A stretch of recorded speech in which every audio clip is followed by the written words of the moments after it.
This is Oklahoma's own News 9. Well, thanks for being with us for News 9 at 9:30. I'm Storm Jones. I'm Robin Marsh. We are glad you are with us today. The state fair begins in 30 minutes. And Oklahoma City Police Chief Wade Gourley says there are just some steps families you can take to make sure you're all safe while out at the fairgrounds. Here's our Lisa Monahan with today's chat with the chief. We've been talking about the state fair all week long, officially kicking off this morning. Plenty of fun and games, but there's also some very important work going on. Good morning, Chief. We were talking about public safety at the state fair this morning. I know hundreds of thousands of people are expected to attend the fair. I think I read somewhere 850 to 950,000 on average. What are you in the OCPD doing to keep people safe there? Sure, it is. It's a large event. People look forward to it all year. And we want to make sure everybody that comes to the state fair has a great time and is safe. And so we assign officers to the fair each day, and they'll be on regular patrols. They'll be on foot patrol throughout the fair, be very visible. And just, you know, again, just having that police presence and making sure that that everyone's safe and that we're keeping an eye on things. And if someone does need police assistance, that we're there able to provide that quickly. And there are records to show that you guys have been very active in doing this even before now. I pulled some of the calls for service and the arrest records from the past few years. Now, obviously, there's no data for 2020 because we didn't have a fair due to COVID. But let's take a look at the years before and after. You see 2019 and 2021 on your screen. Hundreds of calls, a variety of calls. What were some of the arrests? So the arrest can range from anything to people that are intoxicated, they've had too much to drink, maybe causing a disturbance, getting in a fight, you know, things like that that would draw attention for officers to intervene. Some of those have been related to possession of firearms, being illegally in possession of firearms or stolen firearms inside the fairgrounds. And then just, again, general disturbance type events where it starts out somebody arguing, maybe a domestic, something like that, and escalates into a criminal matter.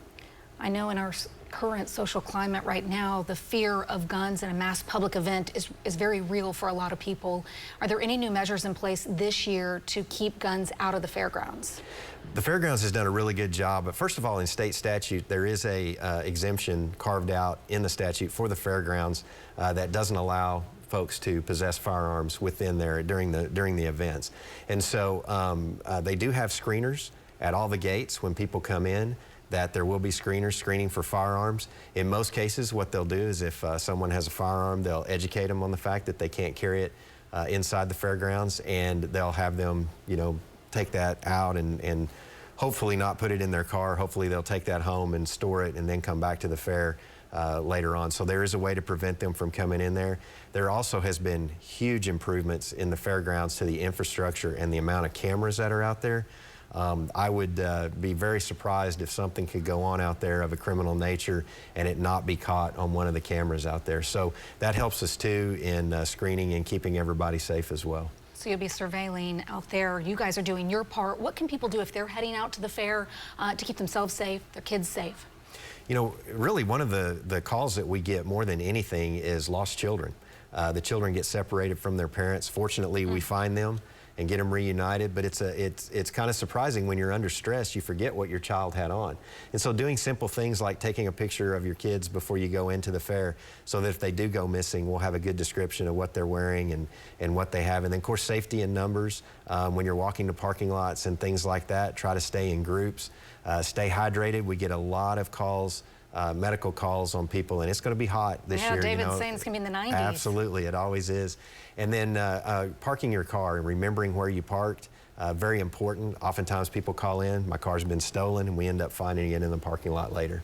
Okay, all very good tips. Thank you so much for being with us this Thursday and every Thursday, Chief. Now, if you have a question for the Chief, you can send us an email at chatwiththechief@griffin.news, and we'll get your questions answered. See you next week.